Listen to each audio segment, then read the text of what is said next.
How's everyone doing? This is Oz from Oz Mechanics. This is another cool video right here.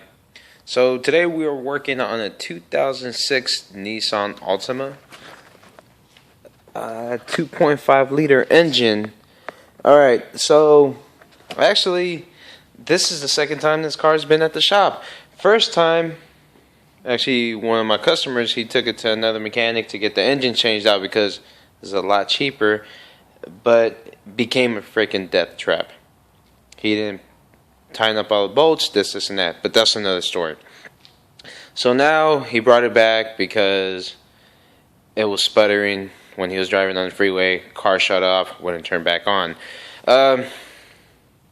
Normally on these Nissans is like 9 times out of 10 crank sensor.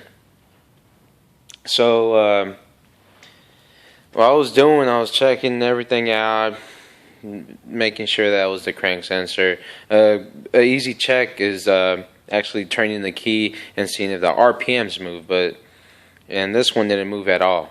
I was about to go for the crank sensor, but remember, you always got to start off with your basics. So I checked for ignition pulse, no ignition pulse, no spark, no nothing like that. And that was throwing me more to the crank sensor. But like I said, always start with the basics. So you start looking for your powers and grounds. And I already fixed up the car, but I'm just going to show you exactly what I did. I'm going to show you the symptom. We're going to try to turn it on right now, and it's gonna crank, but not start. Sorry for that. Alright. So here it goes. I don't know if you can hear it.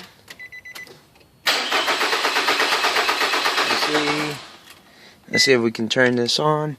Let's look at the RPMs.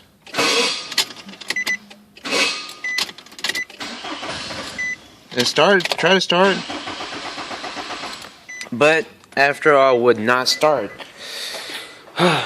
So yeah, like I said, I was gonna go for the crank sensor, but let's go to the basics. So what I did, I got on my website, all data, or you can go on Mitchell or just get a Shilton book, and it's all the same.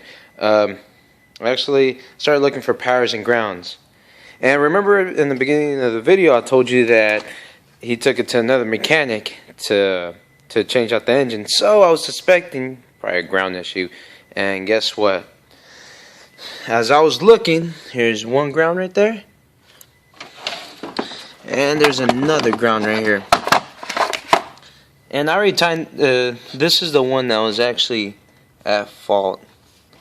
I don't know if you can see it right there, but the wire is loose. So what I'm gonna do, I'm going to tighten up this wire,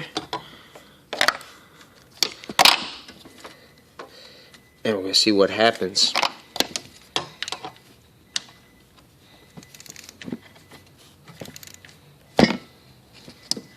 Alright, now we're going to try to start the car, and let's cross our fingers.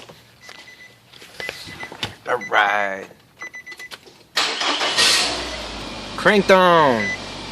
Check out the RPMs, everything's good. So, there you go. A simple ground wire that was just loose. Amazing. Hope y'all enjoy. Subscribe, put comments. Have a nice day. Bye.